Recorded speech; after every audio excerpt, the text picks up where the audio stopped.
Update, dalawang suspek sa pagpatay sa vlogger na si Alicia Lipata alias Mima Alicia na aresto na sa Mabalacat, Pampanga. So according to the report, sabi ni Ko, the suspects were arrested at about 8:20 in the morning kanina sa barangay Dao, Mabalacat City sa Pampanga. Matindi, mga kababayan. Kaya humingi na ng tulong din. Hindi niya ipinagsawalang bahala. Nag-report siya sa NBI. Ito, sabi dito, Ontiveros submits threat evidence to NBI. Ayan o. Sa report ng Bilyonaryo News, mga kababayan, nagbantang ako ang susunod. Sabi mga kababayan ni Risa Ontiveros. Nagbabagang mga balita at pagtalakay sa mga isyu ng lipunan. Pulsa, opinyon, banat at paglalantad sa katotohanan. Pulsa, what you see is what you get. You decide. Hello po mga kababayan, si Dante Maravillas. May development na mga kababayan dito sa kaso ng pagpatay kay Mima Alicia. Sabi dito sa alita ng GMA News. Update, dalawang suspek sa pagpatay sa vlogger na si Alicia Lipata alias Mima Alicia na aresto na sa Mabalacat, Pampanga ayon sa Philippine National Police. So kung ganon, congratulations sa ating PNP. Kasi yung PNP sa utos ng ating Pangulong Bongbong Marcos at saka ni John B. Crimolia ng DILG at syempre na PNP Chief bumuo agad ng isang Special Task Force, yung Mima Alicia Special Task Force. So, this time, nahuli na mga kababayan yung dalawang suspects. Ayan o. So, sabi dito sa report, I would like to inform the public that we have already arrested the two suspects in the killing of the vlogger, also known as Mima. So, we have taken into custody alias MS. Wala pang full name mga kababayan na ibinibigay yung PNP. Yung gunman po, ang alias po, alias, in-identify siya as alias MS and alias GA or GAA yung driver kasi riding in tandem po siya mga kababayan. Ito yung sabi ni PNP Officer in Charge Public Information Office Chief Police Colonel Allen Ray Ko sa pinalabas ng statement kani-kanina lang. So ang sabi dito mga kababayan sa balita, the suspects were identified 24 hours after the shooting incident using the CCTV footage in the area. Laking tulong talaga mga kababayan na ni-require yung bawat barangay, pati mga subdivision in all establishments. Kahit dito sa amin, may ordinansya na dapat mayroon na mga CCTV. Lalo sa mga subdivisions, mga exclusive subdivision, dapat protected siya. So according to the report, sabi ni Ko, the suspects were arrested at about 8:20 in the morning kanina sa barangay Dao, Mabalacat City sa Pampanga. So following thorough investigation, tumakas papunta doon, baka taga doon or may kakilala doon. Wala pang mga very sketchy yung reports mga kababayan ng PNP. Sa ginawang follow-up operation ng Northern Police District Special Investigation Task Force, MIMA. So the PNP said the suspects were identified as the same individuals riding a motorcycle na nakita po, na-capture ng CCTV and other videos na malapit sa lugar ng insidente. Their identities also match the description ng mga testigo na nakakita, mga kababayan. Although nangyari ito mga 3 o'clock in the morning, galing sa kung saan, sa labas, yung magka-live-in, kasi may ka-live-in ito, yung lalaki, mga kababayan, iwan ko kung nakausap na.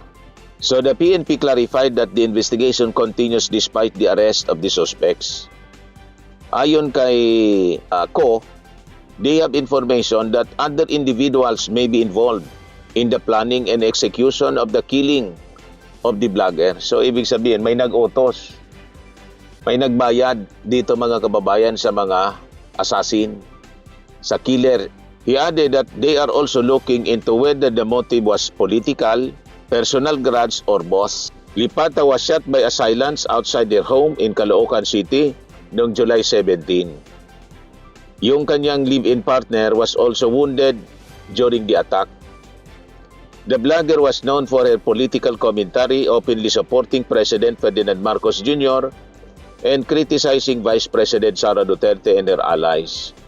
Nartate said, her job as a political blogger could have had something to do with her death, but investigators are still probing the incident. Tinitingnan kung may relasyon doon sa kanya vlogging na ginagawa araw-araw at pinagplanuhan siyang ipapatay. Si Senator Risa Hontiveros na pumunta sa lamay ni Mima Alicia, maraming pumunta. Nakita natin doon si Jose Castro, si Senator Raffy Tulfo, dating Senador Trillanes, si Larry Gadon, tapos si Risa Hontiveros nga. Nakita natin din siyempre yung mga vloggers na mga kasama natin, mga kababayan. Ngayon, nagpost si Risa Hontiveros kasi pati siya, mga kababayan, pinagbabantaan na rin. Isusunod daw kay Mima Alicia. Matindi, mga kababayan. Kaya humingi na ng tulong din. Hindi niya ipinagsawalang bahala. Nag-report siya sa NBI. Ito, sabi dito, Hontiveros submits death threat evidence to NBI. Ayan o. Sa report ng Billionaire News, mga kababayan, nagbantang ako ang susunod. Sabi, mga kababayan ni Risa Hontiveros. Yan ang sinasabi natin, na-embolden yung mga masasamang loob. Kasi nga po, dahil nakita nila yung pagbabanta ng Vice Presidente. So, hanggat hindi po napapanagot si Sara Duterte, magiging ganito ang mindset ng ating mga mamamayang Pilipino. Kaya nag-post si Risa, mga kababayan, ng condemnation. Basahin ko po. We are better than this. Senator Risa Hontiveros condemned the death threats and pro-killing comments that surfaced online following the death of blogger Mima Alicia. We cannot allow such hatred to cost another life. We're better than this, sabi po ni Hontiveros, as she called on social media platforms and law enforcement agencies to take action against online threats and violence. So, kailangan talaga po aksyonan ito ng mga authorities, lalo na ng Bureau of Investigation. Titingnan ninyo po ang mga matitinding pagbabanta na ginagawa po online. Namimihasa po kasi pag hindi ninyo sila inabol. Kailangang habulin ninyo at papanagutin sa batas every individual na nananakot online. Hindi sila na makontento, mga kababayan. Pwede ka man mag-react. Galit ka, palabas mo yung galit mo. Pero kung hindi man kasalanan yung magalit, mga kababayan, that is part of the emotions na binigay sa atin ng Panginoon. Sabi nga sa Bible, pwede kang magalit na hindi nagkakasala. So it is a very bad precedent pag hindi natin pinanagot, mga kababayan. So sabi dito, the senator said her office has submitted to the National Bureau of Investigation the names and screenshots of hundreds of Facebook users who allegedly threatened her life. Panahon na napapanagutin natin ang ganitong ori, mga kababayan, ng mga pagbabanta ng kung sino-sino. So ito, basahin ko sa inyo yung kanyang post. I condemn the wave of death threats and pro-killing comments that erupted online following the death of blogger Mima Alicia. Sa halip na makiramay, may mga nagdiriwang sa gitna ng kamatayan at nag-udyok pa ng karahasan. Ngayon naman marami rin ang tahasang nagbabanta na ako daw ang susunod. We're taking this threat seriously. My staff has routinely deleted and reported these disturbing comments on Facebook. And we have submitted to the NBI the names and screenshots of hundreds of Facebook users who have threatened to kill me. I call on social media platforms and law enforcement to act decisively against this culture of impunity online. Yan sinasabi natin. Culture of impunity. Culture of death and violence. Culture of hatred. Kahit gaano kalalim ang pagkakaiba natin sa politika, May hangganan ang ating mga pagtatalo. We cannot allow such hatred to cost another life. We are better than this, sabi mga kababayan ni Risa Ontiveros. Ito yung mga post, mga kababayan, basahin ko. Mga pananakot kay Risa Ontiveros. Sabi ni Dean Chase, itong Dean Chase na to, nagre-react din ito sa akin. Wala bang kukontrata para kay Senator Risa Ontiveros nang matapos na ang kaburikatan nito? Matindi, mga kababayan. Tingin ko, itong si Dean Chase ay troll, mga kababayan, ng mga Duterte. Malamang kuwan nito, hindi man totoo, makina ito, mga kababayan. Kasi lahat ng mga hindi nila kapartido o kakampo, yan mga sumusuporta sa ating Pangulo. Ito si Risa, classified dilawan. Lahat yan pinagbabantaan nila.